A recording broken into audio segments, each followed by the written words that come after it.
Hey guys, I'm Dave here at Mustang Pilot Garage with Project 70, my 1970 Ford Mustang Coupe that I'm going to be converting to a Fastback. Now, I had this idea to document the process of converting this car to a Fastback, really just for my own records, if you will, history. But I thought, you know what, there aren't any videos out there, at least that I found, that have shown the process of converting a 1970 or a 69 Coupe into a Fastback. So I thought, you know what, let me record what I'm doing here. I'll explain it to you guys as I do it, and I'll upload these up to the channel, and if it helps someone out, if it's a benefit, great. But anyway, so this is quite the undertaking that I've got going on here. So this car, as I mentioned in a previous video, has a lot of issues on the back end here. The frame rails are not straight, and actually the passenger side frame rail here is about 1.5 inches lower than the driver's side due to the car at some point being involved in an accident. So the trunk floors are bent. The transition pan is bent. We have cancer on the inner wheel wells, as well as some on the outer wheel wells. So if I'm going to rebuild this car the right way, I need to replace these rear frame rails, make sure that the car is straight, and also install a new complete trunk floor into the car. So obviously, if I'm going to do that and I'm cutting half of the car apart, there's no point in rebuilding this thing as a coupe. It's just going to be a waste of money. So I am going to be doing the Fastback conversion on this car. Although what I'm working on here in the garage tonight is, I guess you would call it the early stages of the conversion, although what I'm doing is not necessarily something that you have to do for the coupe to Fastback conversion. I have to do it on this car particularly because of the issues that I just mentioned. So let me back things up a little bit. When I got the car into the garage here, and it is sitting on a body cart. This body cart is the Auto Twirler. I believe I got this one from Summit Racing. It was about, I think it was like $450 to $500. And I got this auto cart for Summit Racing. I put it together. It's meant for first generation Mustangs. And I'll show some video footage of what this body cart looks like when the car is mounted to it. It does utilize the car's suspension points. So the back of the body cart mounts to the forward leaf spring mounts, and then the front of the body cart mounts to the forward, I want to say that it's the rear lower control arm mount. Don't quote me on that. I haven't looked at it in a while. but it does mount to the front suspension mounting location. So one of the requirements is your car has to have the suspension completely removed in order to get it onto a cart like this. Now, I'm sure you could do something like this with the car sitting on jack stands, although I would highly recommend that you not do that for a number of reasons. Safety, obviously, but also you want to have the car on a platform where it is being supported by factory suspension locations. It's going to make life a lot easier when you have to take measurements and things like that, because if the car is being supported from known suspension points and we can take measurements from those points to the ground, for example, the surface that you're working on, and we can take cross measurements, all of these numbers are published, so you can find the frame dimensions for your car, the frame measurements, if you will. You can find that online. So if you don't have a 69 or a 70, you know, say that you're doing a 68 or something like that, there's a lot of videos out there as well for those. But you could go online and you could Google what the frame specifications are for your particular year. In this case, for the 1970, I went online, I found the spec sheet, which is great. So it shows all the dimensions that we are going to be concerned with when we're doing something like this, having to replace frame rails. Now, I didn't have to replace the frame rails on the front of the car. So the front of the car, the frame rails were rock solid. There was no issue. I did have to section the very back of the front frame rail where it transitions underneath of the firewall, because the floor support rotted and then the floor support rotted through the frame rail. So I did have to replace those sections, but because the frame was still fully supported up there and boxed in, there was really no reason to brace the car up or have to build a jig. What I'm doing back here, because I need to cut a significant portion of these rear frame rails out, is I have to build a jig. And I'll explain to you how I built the jig for this car, and I'll walk you through the process of establishing a datum line, which is critical for doing any type of framework on the car, because obviously you want the car to drive straight. You don't want it to be crooked. When you have the car aligned, you want the car to be able to achieve factory alignment specifications, and none of that is going to happen if the frame is crooked, bent, if it's not in the car exactly the way that it's supposed to be from the factory. So I have the car sitting on the body cart, and I moved the car into the garage, and I positioned it where I want to do the work. Now, I don't have a ton of space back here, but the lighting in this portion of the garage is much better than towards the doors there. I don't have as good of lighting. Plus, with the car backed into the garage like this, I'm closer to the tools, the workbench, all the stuff that I need to access. It just makes life easier. So I positioned the car where I want to work on it, and I locked the caster wheels into place. That's one thing I love about the Auto Twirler cart. It comes with these massive heavy-duty wheels on it that two of those wheels have casters on them, or I'm sorry, two of those have brakes. Two of the caster wheels out of the four have brakes. So you can set the brakes, and then the car isn't going to move. So once I got the car into position for where I want it to be in the workshop, the next thing that I had to do was actually take measurements of the floor, of the surface that the cart is sitting on. And here in my garage, so I just took a long level and set it down on the floor in multiple points underneath of the car. And this garage floor is pretty level. It's not perfectly level, but it's perfectly close to being level, if you will. And so I basically took a mental note at each location, okay, starting from the back of the car, working my way forward. I moved the level, every 3 or 4 feet, set it down, checked to see what it looked like, went all the way up to the front of the car. And then I changed the position of the level. I turned it 90 degrees, and I checked the levelness of the floor from forward to backwards. So with that information, I had a good idea of the surface that the car is sitting on. The next thing that I had to do was I had to make sure that the car is sitting level to the body cart. In other words, that the car is fully down on its mounting locations, and that the car itself isn't twisted or sitting unlevel in relation to the body cart itself. So that's relatively easy to do. Take a tape measure, measure from your known mounting points. In this case, because I'm working on the back of the car, I measured from the forward leaf spring bolt locations from the center of the hole down to the floor. I took measurements on both sides to ensure that the distance from the mounting bolts to the floor was the same on both sides of the car. Now, when I say the same, like, you want to be within 1/4 of an inch. If you're more than 1/4 of an inch out, I would say that's not good.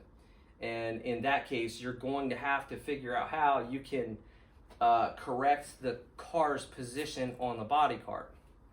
Realistically speaking, if the car isn't sitting parallel or level to the body cart, either your entire unibody is twisted, which would be really bad. In that case, you're probably rebuilding just everything, okay, the entire frame and floors. Or it could possibly be that there's an issue with the body cart.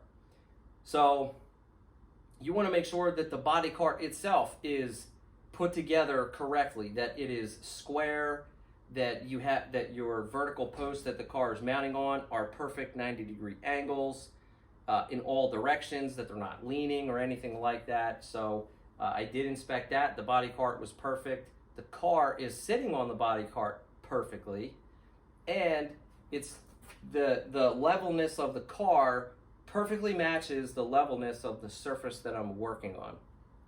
So that's the first step, and that took a lot of time, okay? A lot of time taking measurements with tape measures, levels, writing the numbers down, and then going back and doing the same exact measurements again. So just double checking everything to make sure that I had all of my numbers correctly. When you look at the specification sheet for the frames on these cars, you'll notice that there is a datum line reference. It's published on that graph, and I'll put it up on the screen for you.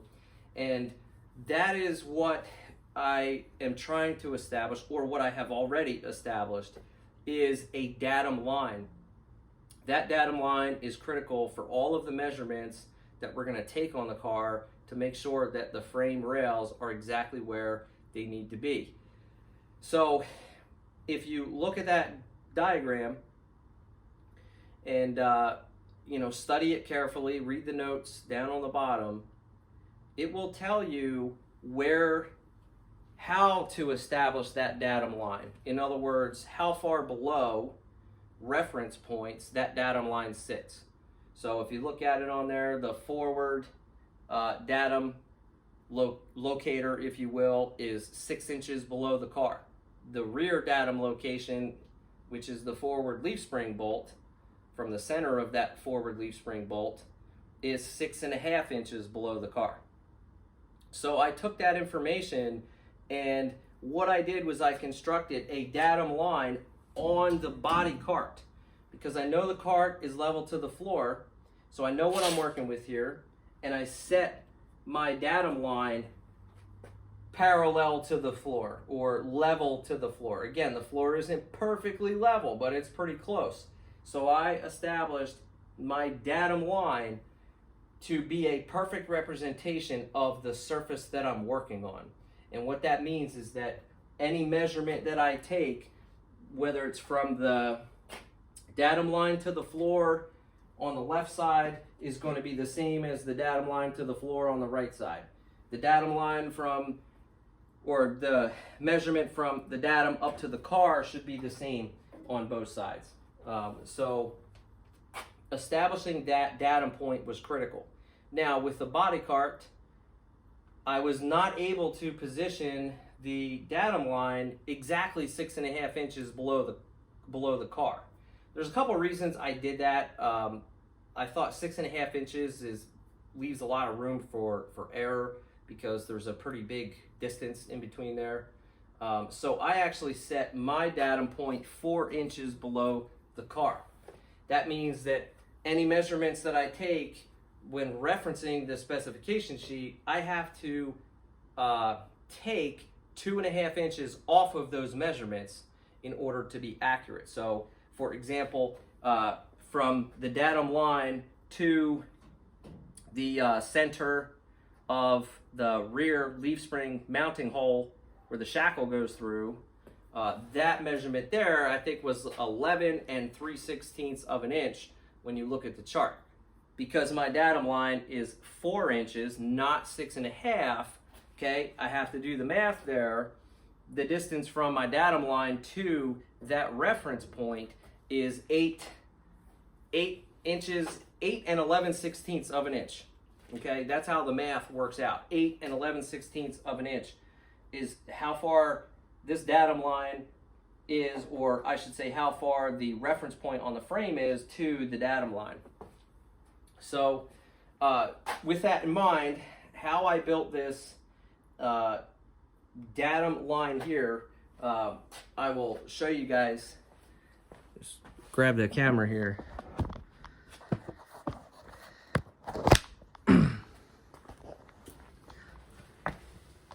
So you can see here, I took this tubular steel. Now this is 2" by 2", and I believe this is 11 gauge steel, which is exactly the same material that the body cart is constructed of. So I wanted this to be very rigid, very solid, because this is also going to act as a support.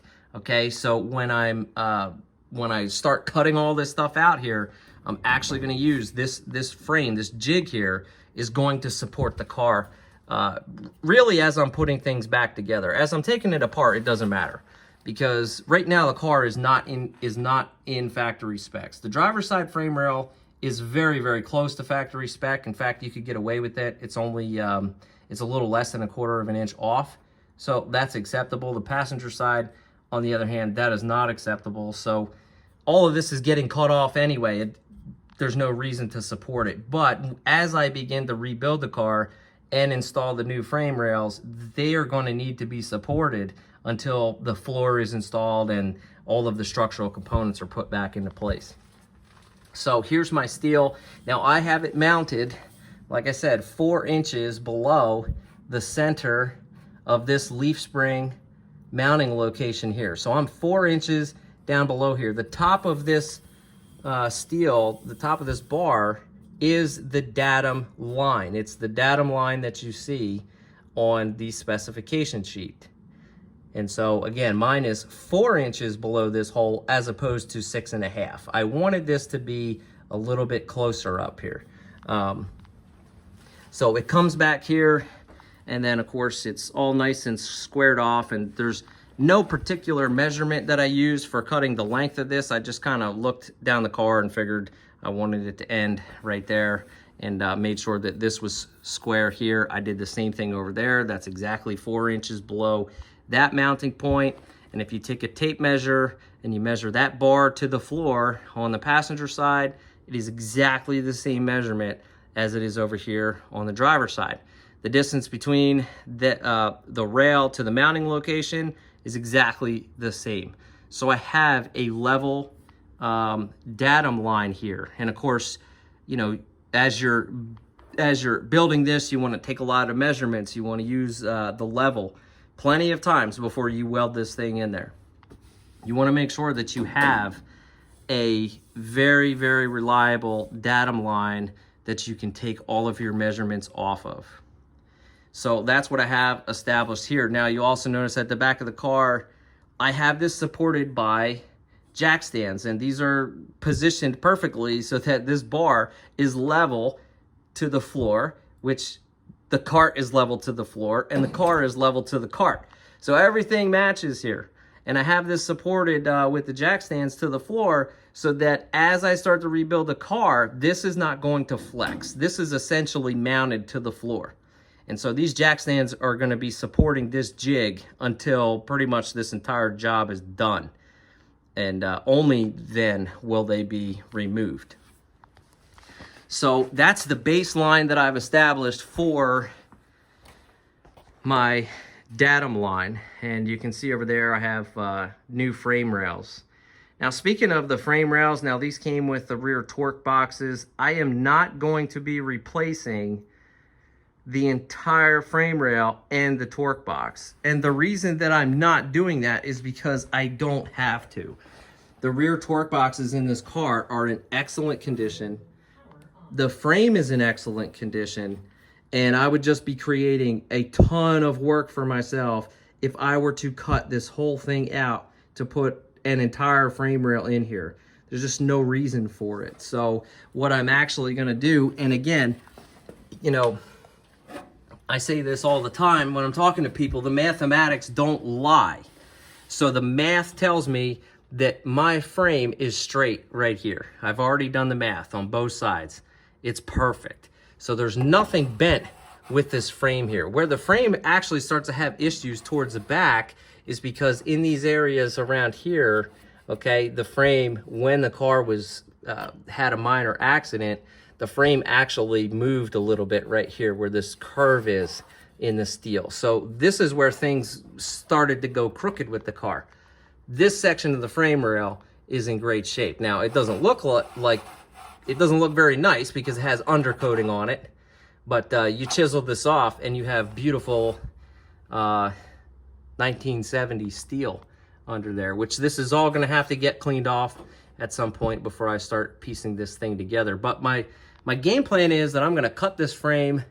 I want to get as close to this mounting point as I can. There's a little reinforcement plate here, so I'm probably going to go right behind that.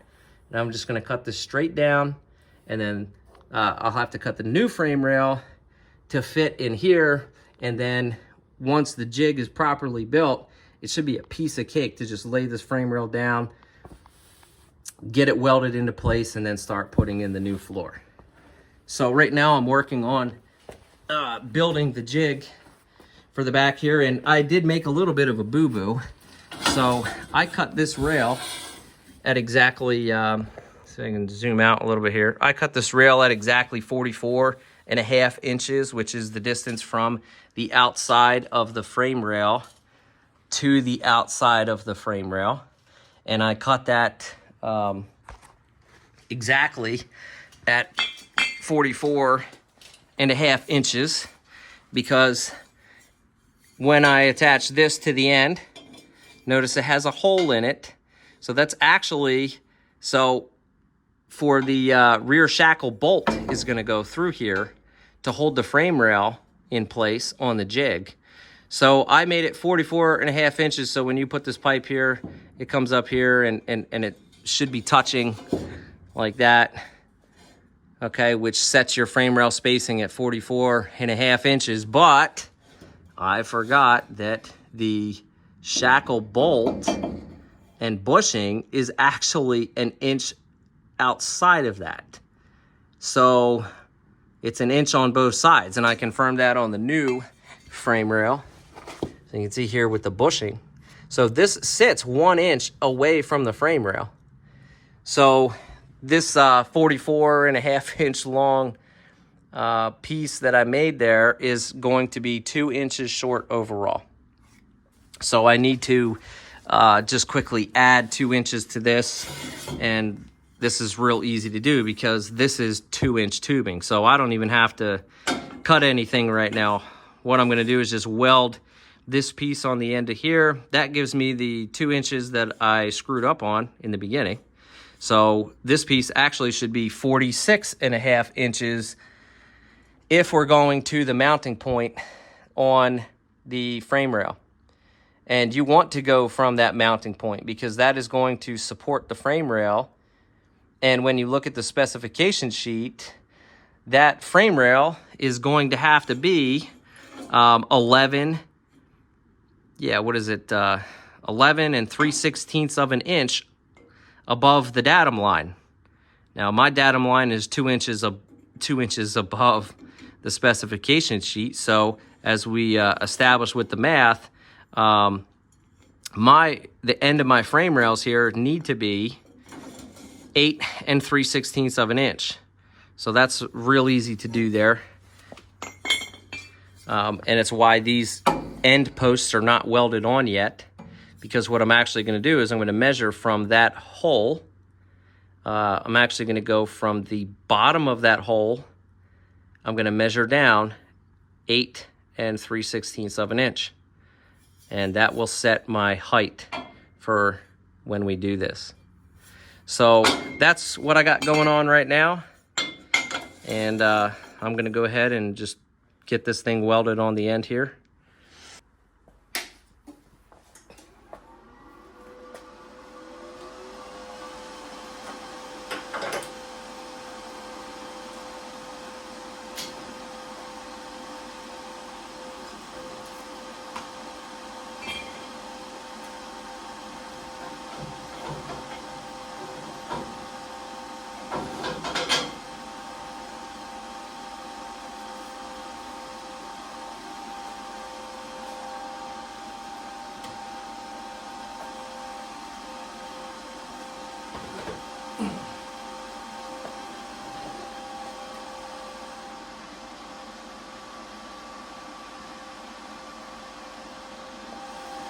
All right, so I'm gonna weld this.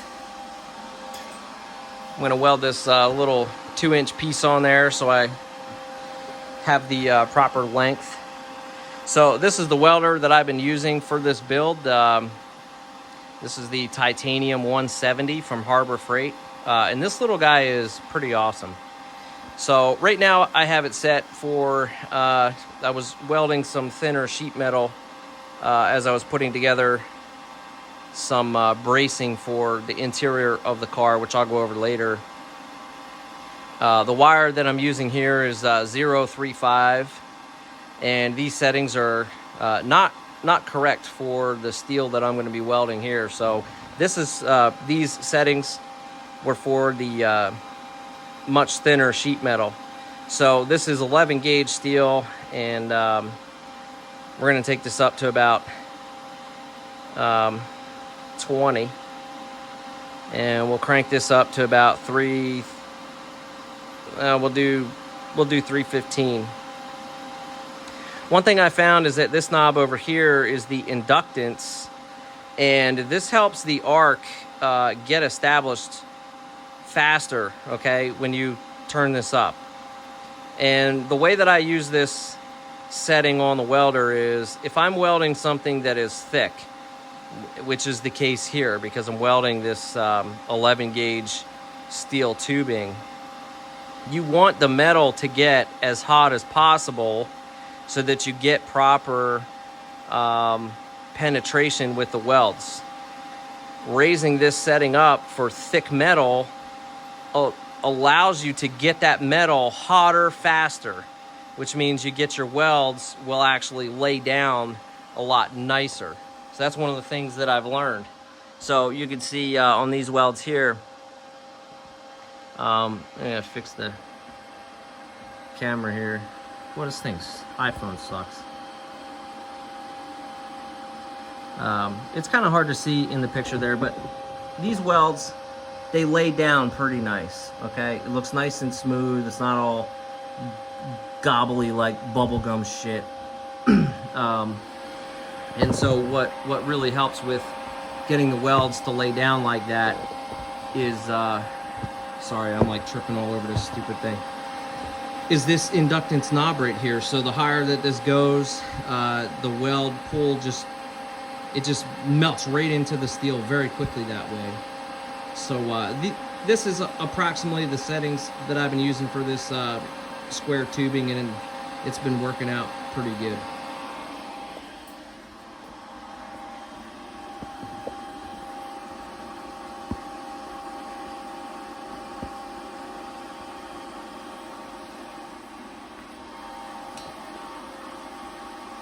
So always make sure that your gas is turned on.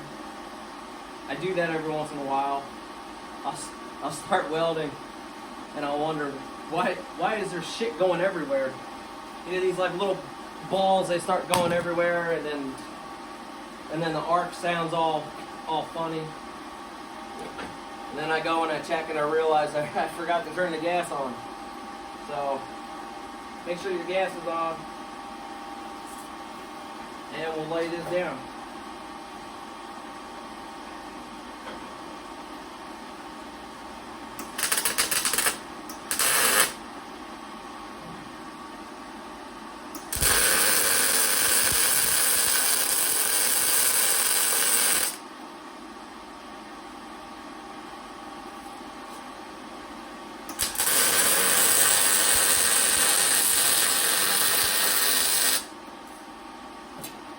Now this isn't anything that is structural, so this is just a jig to hold the car while we're working on it. So I'm not concerned about wrapping corners or, you know, going crazy with the welds here. I just want to make sure that this is secure enough to be able to hold the back of this car.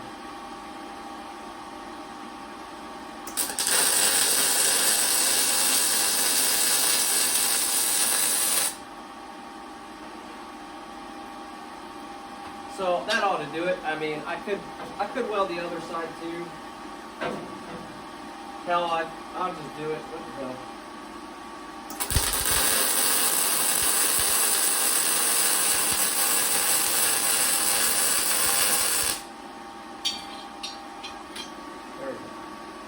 So I'll show you what that looks like there. So, I mean, those welds aren't horrible. I'm not trying to, you know, I'm not going for perfection here. But you can see that they laid in there pretty nice. That piece is solid. It's not going anywhere. And now, later on, I'll cut the excess off of there because I don't need it, but not worried about it right now.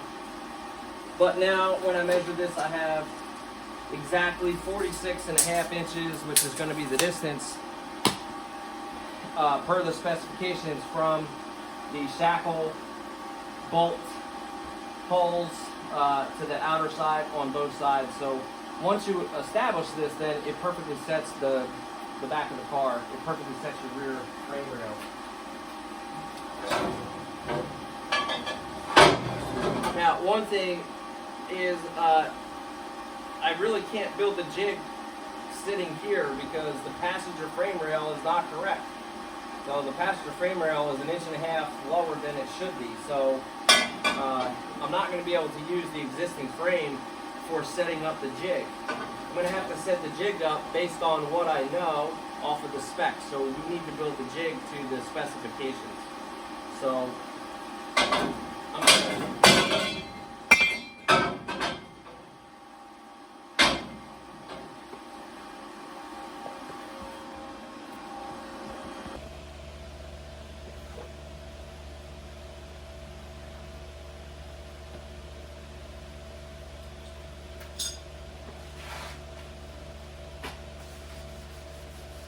Alright, so last night I had some technical difficulties and I forgot to hit record on the camera. I thought I did, but I didn't, so you guys weren't able to see the final assembly of this frame jig that I put together.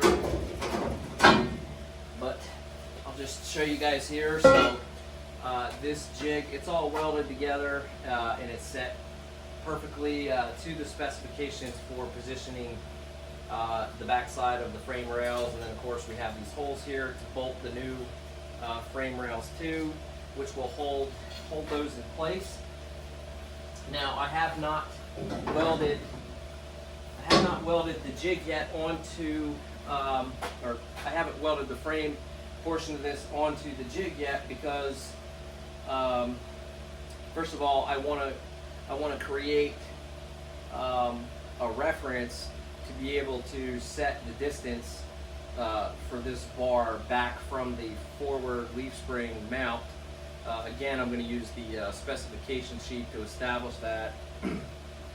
And then number two, because this side is more than 1 inch lower than this side, I actually can't fit this jig underneath of here. So I'm really going to have to cut a lot of this out. And that was another thing that I did last night. You notice that there's a whole piece of the car missing here, so I started cutting this back, and I had someone ask me whether or not I was supporting this existing structure that's left on the car, and there's no need for me to support this right now because this is all getting cut off and trashed, right, and we're putting new stuff on. So supporting this doesn't matter. I've already established my datum plane. I have my frame jig here, and it's going to be very easy for me to position this where it needs to be on the jig, weld it in place, and then, you know, everything is going to be there for reassembling the car.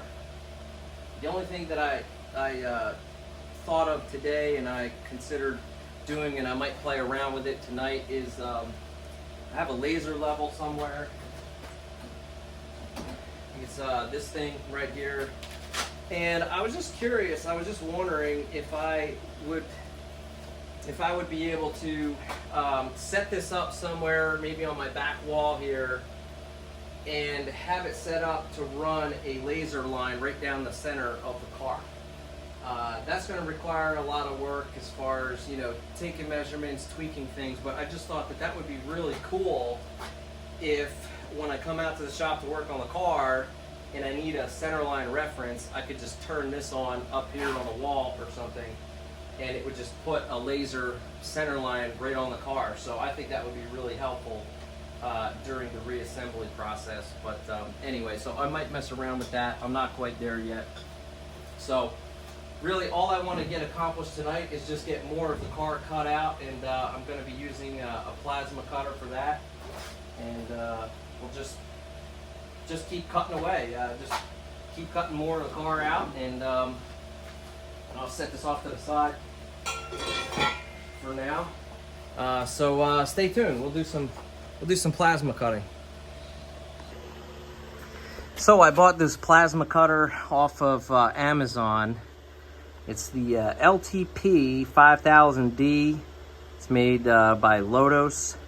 Apparently this can run on 120 or 240, so I'm actually hooked up to the 240, which is good. That allows you to cut thicker metal with it. And this is my first time actually using a plasma cutter.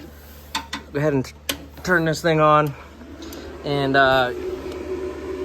this one is really nice. So you just hook up your air compressor line there. And the compressed air is then passed through an arc that's generated inside the torch. So here is the torch for this one. And that compressed air going through the torch, creating the arc, generates the fourth state of matter, which is plasma. You know, I can remember in science class back in the day in high school, you know, they teach you about the 3 states of matter, right? So you have solid, liquid, and gas. Well, they don't really talk too much about the fourth state, which is plasma. But this thing is really cool, and so we'll get this thing going here and start cutting out some more of the car. So running a plasma cutter, you want to make sure that you've got proper protective equipment on. I've got this nice leather apron here, which just kind of helps keep the main part of my body from catching on fire. Welding gloves, so I have a couple pairs of welding gloves. I like these ones the best for the plasma cutting because they come up my arms a bit there. Hat, so I don't get my head burned. I've had that happen more than once, just grinding stuff. And then lastly, you need a welding helmet too for running the plasma cutter, because it does produce a very bright arc, and could be damaging to your eyes. So I actually have my welding helmet set lower using the plasma cutter than I do when welding, because with the plasma cutting I don't need to look directly at the torch. Going with a lower setting on my welding helmet, which this is a titanium auto dimming, I have to set to 9. It actually allows me to see what I'm doing a lot easier, setting this to 9 as opposed to 11, which is what I weld with. Another thing to keep in mind, if you've never used these before, you know, this thing produces, you know, something to the range of like 20,000 amps, and the temperature coming out of here is like 40,000 degrees. You do not want to have any body parts whatsoever, and when you're cutting things like this, you've got to be careful of what's on the other side, because again, you don't want to touch this thing. I don't even want to think about what the heck the result would be. So this thing kind of scares me a little bit. You have to have a lot of respect for using something like this, but it does make the job a lot easier. So just figure out how I'm going to cut this. I'm probably going to start up here and do what I did on that side.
say goodbye.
Okay, I had to shut the camera off, otherwise the video was just going to be too long.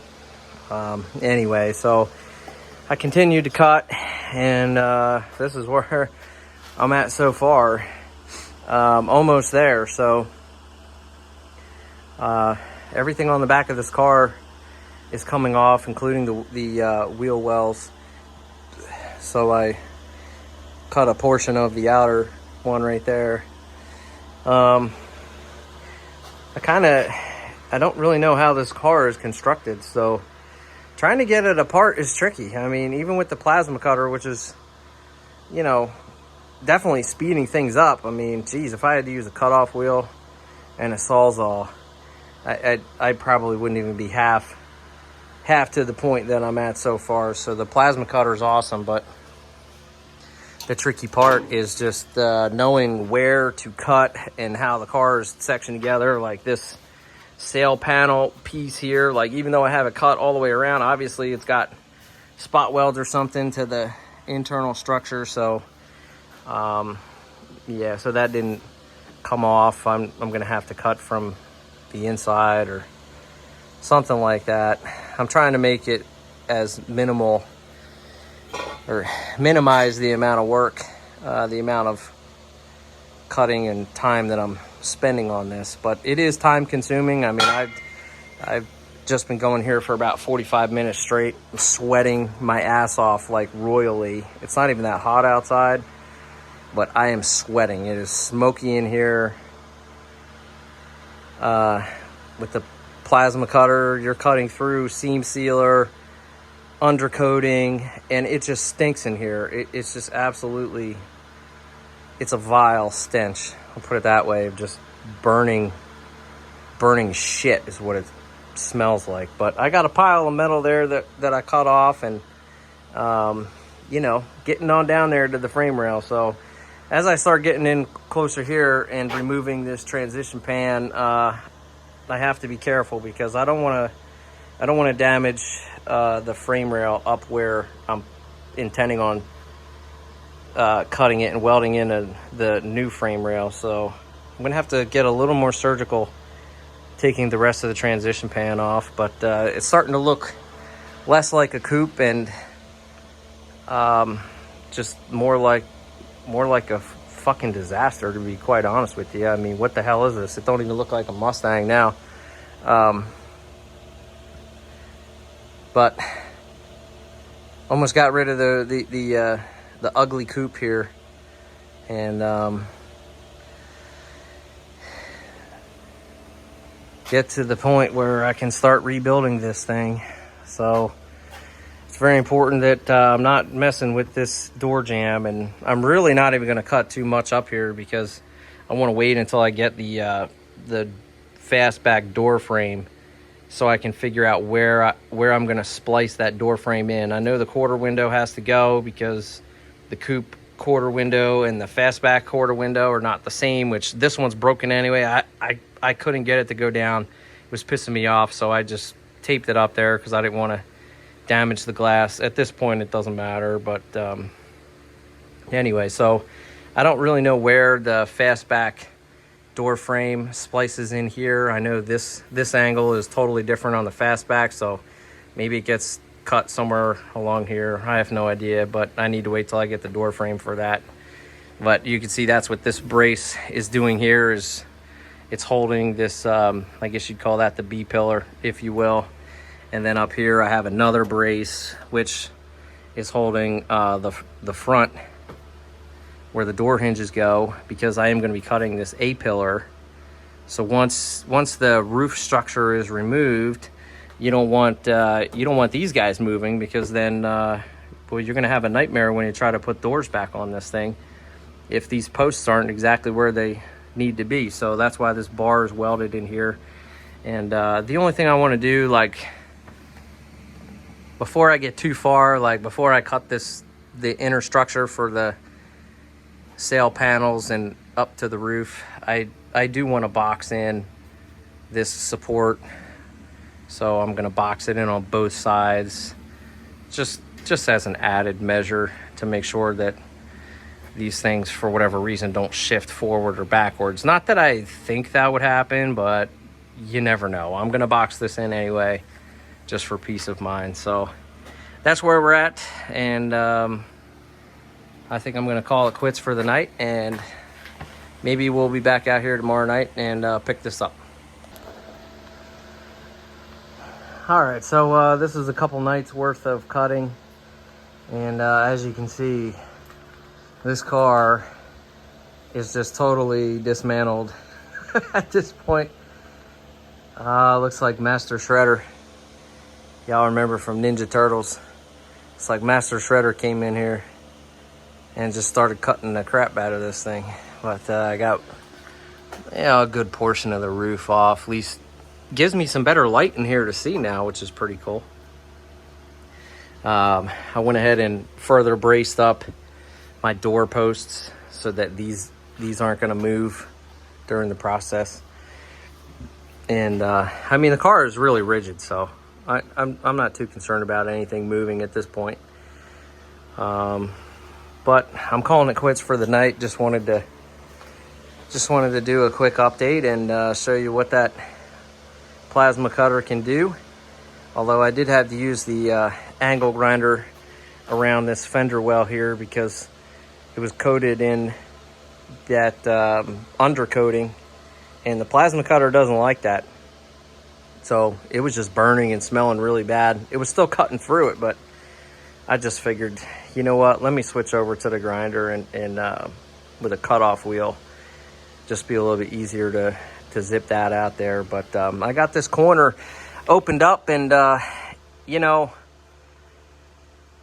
it would have been easy for me to say that, oh, I regret cutting this car apart, because what a bitch this thing's going to be to put back together. But at the same time, I'm glad that I did it, because there is a lot of rust just in this area here on the driver's side. I don't know how well you guys can see that there, but this rocker panel's rotted pretty bad, and whatever this piece is here, I don't know if that's part of the inner rocker, but that's rotted pretty bad in here. Plus, in this little gap, I mean, just looking in there, I can see rust. So I'm not too happy to see all that, because now I'm thinking that, man, I might have to cut the damn rocker panel off and replace that, and whatever else is rotted in there. So you know, that part isn't cool. And you can see the inner, so this is actually part of the door frame. You can see a lot of rust here. This inner fender well was rotted completely through into the car, and then they just screwed a patch on here. So I knew about that I knew that this was pretty rotted here, but also along this edge here for the transition pan is pretty rotted. So look, man, if you're gonna restore a car, I mean, my belief is that you need to do it the right way, and the only way to do it the right way is to get rid of all the shit in here. As I just smacked my head on that. That wasn't cool. You can see some rust up here too in this inner structure.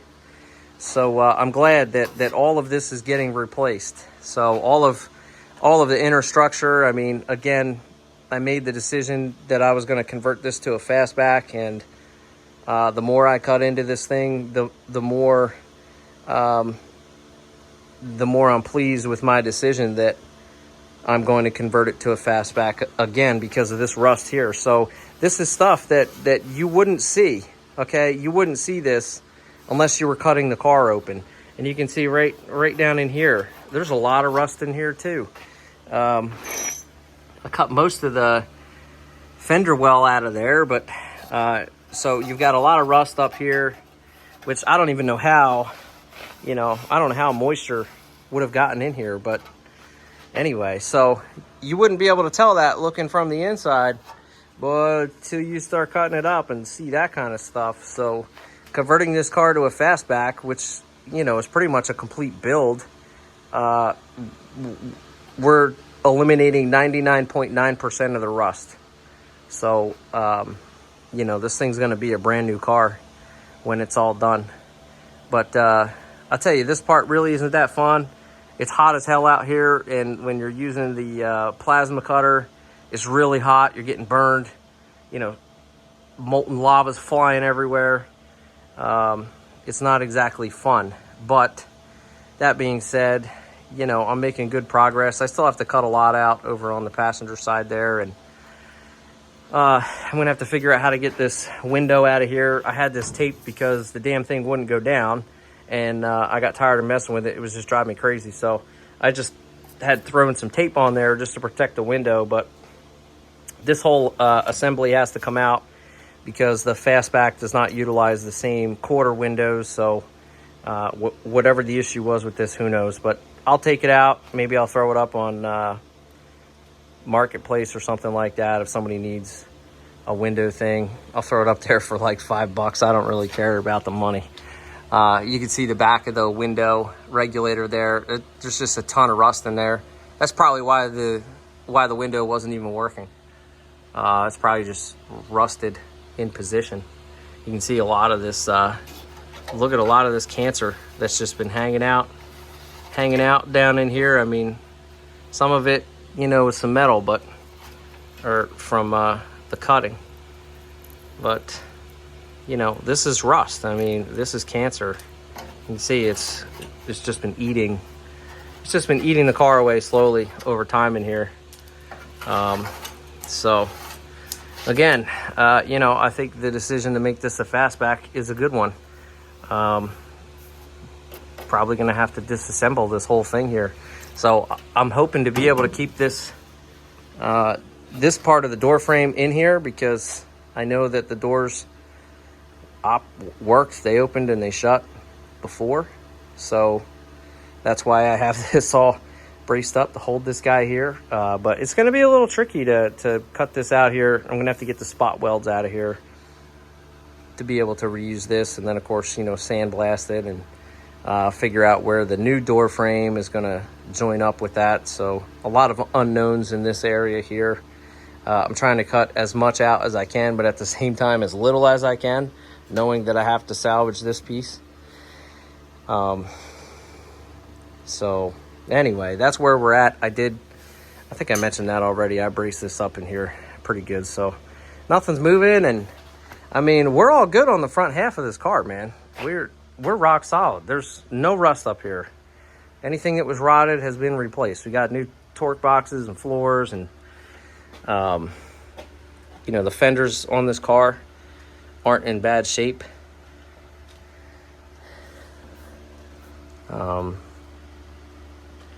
So we're looking real good up here. I'm leaning towards the fiberglass hood. I saw a pretty cool hood that I liked, and if I pick that up, it's actually pretty cheap. Then I don't have to worry about repairing the rust on the original hood. And I only have one fender that I know of that I'm gonna have to make a patch panel, but other than that, I mean, the front of the car is good. And most of the interior is good, you know, right up to the back here to that transition pan, you know, that's where everything just starts to go to hell. So anyway, we'll circle back here as there's more progress. Thanks, guys.